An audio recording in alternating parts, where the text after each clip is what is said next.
Father Michael had seen it all during his 20 years at St. Catherine's Church. The desperate prayers, the tearful confessions, the promises made in moments of crisis and forgotten by Sunday brunch. He'd grown cynical, his faith worn smooth by routine until it reflected nothing back. So when Margaret Sullivan knelt at the altar that Wednesday evening, her weathered hands clasped tight and her lips moving in fervent prayer, he barely glanced up from organizing the hymnal numbers for Sunday's service. But then he heard it, her prayer, spoken loud enough for him to catch the words. She was asking for her son to walk again. Her son, who'd been paralyzed for 15 years after a construction accident. Father Michael had heard this prayer from her every week for a decade and a half, the same desperate plea, the same impossible request. That's when he laughed. It wasn't a cruel laugh, he told himself later. It was the laugh of exhaustion, of a man who'd stopped believing in the impossible. It echoed through the empty church, sharp and dismissive. Margaret's eyes flew open, meeting his across the rows of wooden pews. The hurt in her gaze cut deeper than any confession he'd ever heard. She stood slowly, dignified despite her pain, and walked toward the door. "Mrs. Sullivan, I didn't mean—" He started, but she was already gone. What happened 3 days later would shake not just St. Catherine's, but news outlets across the country. What Father Michael witnessed would either restore his faith or shatter everything he thought he understood about the world. Where are you reading this from? Drop your city or country in the comments below. And if you want to see what happens next, don't forget to like, subscribe, and hit that notification bell. Margaret Sullivan had been a fixture at St. Catherine's Church long before Father Michael arrived. The older parishioners remembered her as a young mother, vibrant and full of laughter, chasing her son Danny through these very halls after Sunday school. They remembered her husband Thomas, a good man taken too soon by cancer when Danny was just 12. They remembered how Margaret had held her family together through that darkness, working double shifts as a nurse while raising her boy alone. Most of all, they remembered the day everything changed. Danny had been 23, fresh out of trade school, and working his first real job as an electrician. The accident happened on a Tuesday, a scaffolding collapse at a construction site downtown. 3 men died instantly. Danny survived, but the fall had crushed his spine. The doctor said he'd never walk again, that he should be grateful to be alive at all. Margaret had taken the news with the same quiet strength she'd shown when burying her husband. She'd nodded, thanked the doctors, and then spent the next 15 years refusing to accept their verdict. Every Wednesday evening, when the church was nearly empty, and the evening light filtered through the stained glass windows in shades of amber and gold, she would come to pray. She never asked for wealth or comfort. She never complained about the medical bills that had drained her savings or the 2 jobs she worked to pay for Danny's care. She asked only for one thing, that her son might walk again, that he might feel the ground beneath his feet, might run, might dance at his own wedding someday. Father Michael had found her devotion touching at first, then puzzling. Then, as years passed with no change, almost pitiable, he'd tried to counsel her gently, to help her accept God's will, to find peace in what was, rather than what might be. But Margaret had smiled at him with a patience that made him feel like a child, and continued her weekly vigil. Until that Wednesday evening when his laughter shattered the sacred silence. The sound seemed to hang in the air long after it escaped his lips, a violation of something unspoken. In that moment, Father Michael saw himself reflected in Margaret's eyes, not as a shepherd of faith, but as a man who had lost his own. Father Michael couldn't sleep that night. He lay in his small room behind the rectory, staring at the ceiling, where shadows from passing cars swept across the plaster like accusing fingers. The image of Margaret's face haunted him, not angry, not even surprised, just profoundly disappointed, as if she'd expected better from him and found her expectations once again too high. He'd tried to call her when he got home, but there was no answer. He'd composed a text message 3 times and deleted it 3 times, unable to find words that didn't sound hollow. How do you apologize for laughing at someone's faith? How do you explain that your mockery came not from cruelty, but from your own spiritual bankruptcy. At 3 a.m., he gave up on sleep and made his way to the church. The building was dark, illuminated only by the small sanctuary light that burned eternally above the altar. He knelt in the same spot where Margaret had knelt, trying to remember the last time he'd actually prayed, not recited liturgy, not performed his professional duties, but genuinely spoken to God. It had been years, maybe decades. "I don't know if you're listening," he whispered into the darkness. "I'm not sure I believe you are anymore, but if you are, if you ever were, that woman deserves better than my doubt. She deserves better than me." The silence that answered him felt less like absence and more like judgment. Father Michael had entered seminary at 18, full of idealistic fervor and absolute certainty. He'd wanted to change the world, to be an instrument of God's love, to perform miracles through faith. But 30 years in the priesthood had taught him that miracles were in short supply and suffering was abundant. He'd held the hands of dying children, presided over funerals for teenagers, counseled families torn apart by addiction and abuse. He'd seen prayers go unanswered so many times that he'd stopped wondering why and started wondering if. Margaret's steadfast faith had become, over the years, a mirror reflecting his own inadequacy. Every Wednesday, her prayers were a question he couldn't answer. If God is good, if God is listening, why does Danny Sullivan still sit in that wheelchair? Why does this devoted woman's faith yield no fruit? He'd laughed because her hope had become unbearable to witness. He'd laughed because somewhere deep down he envied her ability to still believe. The next morning, Thursday, Father Michael went through his duties mechanically. He said Mass for a handful of early risers, blessed rosaries in the gift shop, and met with the parish council about the annual fundraiser. Everyone noticed he was distracted, but no one pressed him. Priests were allowed their off days like anyone else. At noon, he finally worked up the courage to drive to Margaret's house. She lived in a modest ranch-style home on the east side of town, the kind of neighborhood where people still knew their neighbors' names and kept spare keys for each other.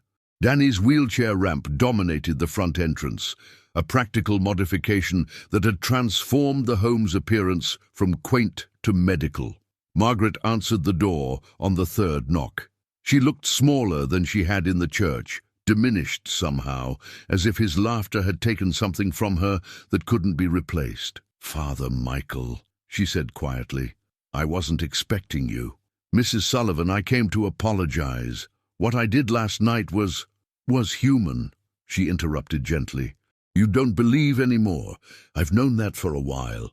The observation, delivered without malice or judgment, struck him harder than any accusation could have. "I want to believe," he said, and was surprised to find it was true. She studied his face for a long moment, then stepped aside. "Come in. Danny's at physical therapy, but he'll be back soon. You should talk to him. He never lost faith, you know, not even on the worst days." The interior of the house was clean but worn, everything speaking of careful maintenance and limited resources. Photos covered every available surface. Danny as a child, Danny graduating trade school, Danny in his wheelchair surrounded by friends who'd never left his side. In every picture he was smiling. Margaret made coffee with the efficiency of someone who'd served it to countless guests over countless years. As they sat at her small kitchen table, she spoke about Danny in a way Father Michael had never heard before, not as a tragedy, not as a prayer request, but as a person. "He coaches Little League now," she said, a hint of pride warming her voice. "From his chair, of course, the kids love him. He teaches them that limitations are just challenges waiting for creative solutions." She paused, stirring her coffee absently. "He's the one who taught me to keep praying, actually. After the first few years, I was ready to give up. But Danny said, 'Mom, just because we can't see the answer doesn't mean it's not coming.'" "He has stronger faith than I do," Father Michael admitted. "He has tested faith," Margaret corrected. "There's a difference. Anyone can believe when everything goes right. Danny believes despite everything going wrong. That's the kind of faith that moves mountains, or should, according to your own sermons." The gentle rebuke landed squarely. Father Michael set down his coffee cup, the ceramic clicking against the saucer with finality. "I'm sorry," he said again, "not just for laughing, for losing sight of what I'm supposed to represent, for letting my disappointment with God turn into disappointment with the faithful." Margaret reached across the table and patted his hand, the gesture maternal and forgiving. "God's not disappointed in you, Father, just waiting for you to remember why you started this journey in the first place." The Friday morning began like any other at the Sullivan household. Margaret woke at 6, made breakfast, helped Danny with his morning routine, the same careful choreography they'd performed for 15 years. Danny wheeled himself to the bathroom, transferred to the shower bench, managed his own hygiene with the hard-won independence that had taken years to master. Margaret prepared his clothes, his medications, his coffee exactly the way he liked it. 2 sugars, 1 cream, strong enough to wake the dead. "Mom," Danny called from his room, "have you seen my blue shirt?" "Laundry basket," she called back, whisking eggs at the stove. A typical morning, unremarkable, ordinary, until it wasn't. Margaret was plating the eggs when she heard the sound. It was quiet at first, barely audible over the sizzle of bacon in the pan. A shuffling, scraping noise from Danny's room, followed by a thud that made her heart leap. "Danny!" She dropped the spatula and rushed toward his room. "Danny, are you okay?" She threw open the door, expecting to find him on the floor, another transfer gone wrong, another bruise to add to the collection. Instead, she found her son standing, next to his bed, gripping the mattress with white-knuckled hands, his face a mixture of terror and wonder. "Mom," he whispered, and his voice cracked like it had when he was 13, and it was changing. "Mom, I can feel my legs." The world seemed to tilt sideways. Margaret grabbed the doorframe, certain she was hallucinating, that stress had finally broken something essential in her mind. But Danny was still there, still standing, his legs trembling with the effort of supporting his weight for the first time in 15 years. "Don't move," she said automatically, nurse instincts overriding maternal shock. "Danny, don't move, you could hurt yourself." But he was already moving. 1 foot slid forward, then the other, a toddler's uncertain steps. His legs wobbled, threatened to give out, but held. He took another step, then another. Tears streamed down his face as he crossed the 5 feet between his bed and his mother, and when he reached her, when his arms wrapped around her for the first time while standing in over a decade, they both collapsed to the floor in a heap of sobbing, laughing, incomprehensible joy. "It doesn't hurt," Danny kept saying, wonder infusing every word. "Mom, it doesn't hurt. I can feel everything, the carpet, the temperature, everything. It's like waking up from a dream." Margaret's hands shook as she pulled out her phone, trying 3 times to dial 911 before managing to press the right buttons. The operator's voice seemed to come from very far away. "My son, he was paralyzed. He's walking. I need an ambulance. I don't know if... Please, just send someone." The paramedics arrived within 12 minutes, though it felt like hours. By the time they wheeled their gurney through the front door, Danny had walked the length of the hallway twice, stopping frequently to lean against walls, but walking nonetheless. The lead paramedic, a woman in her 40s named Chen, stared at Danny's medical alert bracelet and then at Danny himself, as if trying to reconcile 2 contradictory realities. "Sir, your bracelet says you're a paraplegic with a T12 spinal injury," she said slowly. "I was," Danny replied and laughed, a sound of pure, unrestrained joy. "I was until about 20 minutes ago." At the hospital, doctors swarmed. Neurologists, orthopedists, physical therapists, even a psychiatrist to rule out mass delusion. They ran every test in their arsenal: MRIs, CT scans, nerve conduction studies, reflex tests. The results came back over the course of 6 hours, and with each new image, each new measurement, the medical team grew quieter. Dr. Reeves, Danny's neurologist who'd been with him since the accident, stood in front of the light board displaying Danny's latest MRI. Next to it, he'd hung the MRI from 3 months ago for comparison. The difference was impossible, yet undeniable. "The scar tissue is gone," he said, and his voice carried the faintest tremor. The damaged section of the spinal cord has regenerated. It's not healed in the traditional sense. It's been replaced with healthy tissue. This doesn't happen. The spinal cord doesn't regenerate. It's not biologically possible. And yet, Danny said from the examination table, wiggling his toes for what felt like the 1,000th time, unable to stop marveling at the simple movement. And yet, Dr. Reeves agreed, defeated by empirical evidence. News spread through the hospital like wildfire, then through the community, then beyond. By Friday evening, reporters had gathered outside the Sullivan home. By Saturday morning, the story had gone viral. Paralyzed man walks after 15 years. Doctors have no explanation. Father Michael heard about it Saturday afternoon. He'd been in his office preparing Sunday's sermon when his phone began buzzing with messages from parishioners.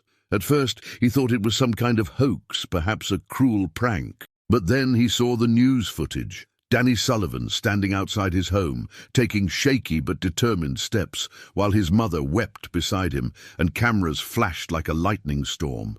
He sat down heavily in his desk chair, the phone slipping from his nerveless fingers. Wednesday evening, Margaret's prayer, his laughter, and 3 days later, this. The coincidence seemed too pointed to be coincidental, too specific to be random chance. Father Michael had preached about miracles for decades, abstract theological concepts, stories from the Bible, distant possibilities.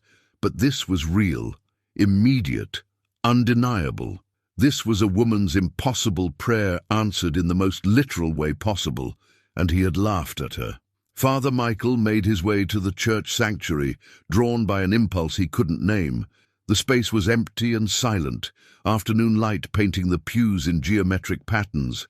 He walked to the altar, to the exact spot where Margaret had knelt, where he had dismissed her faith with his skepticism. This time, when he knelt, the words came easily. "I'm sorry," he whispered, "for doubting, for forgetting, for letting cynicism hollow out my faith until nothing remained but empty ritual." He paused. Tears he'd held back for years, finally breaking through. "Thank you for answering her prayer. Thank you for proving that I was wrong. Thank you for this reminder that you're still here, still listening, still caring about a mother's love for her son." The silence that answered him no longer felt like judgment. It felt like peace. On Sunday morning, St. Catherine's Church was packed for the first time in years. Word had spread that Father Michael would address the miracle, and everyone wanted to be present for it. Danny attended in person, walking down the aisle with his mother's support, each step a defiant proclamation that the impossible was, in fact, possible. Father Michael stood at the pulpit and looked out at the sea of faces, some familiar, some new, all hungry for meaning in a world that too often seemed meaningless. He thought about all the sermons he'd given over the years, the carefully crafted theological arguments, the scripture citations, the polished rhetoric. Then he set his prepared notes aside and spoke from his heart. 3 days ago, Father Michael began, his voice carrying to every corner of the church. I laughed at a miracle before it happened. I laughed at Margaret Sullivan's faith because I had lost my own. I'd forgotten that faith isn't about certainty. It's about hope in the face of impossible odds. It's about continuing to believe, continuing to pray, continuing to love, even when the world gives you every reason not to. He looked directly at Margaret and Danny, seated in the third pew. This family taught me what true faith looks like. It's not perfect, it's not always confident, but it's persistent, it endures. And sometimes, not always, but sometimes, that persistence is rewarded in ways that defy explanation. Danny Sullivan walks today. Medical science can't explain it. I won't pretend to fully understand it either. But I know this. A mother's love, combined with unshakable faith, moved a mountain that doctors said couldn't be moved. And in doing so, she moved something in me that I thought had hardened beyond reach. What do you believe? Have you ever experienced something that challenged your understanding of what's possible? Share your story in the comments below. And don't forget to like and subscribe to stay connected to stories that remind us the world still has room for wonder.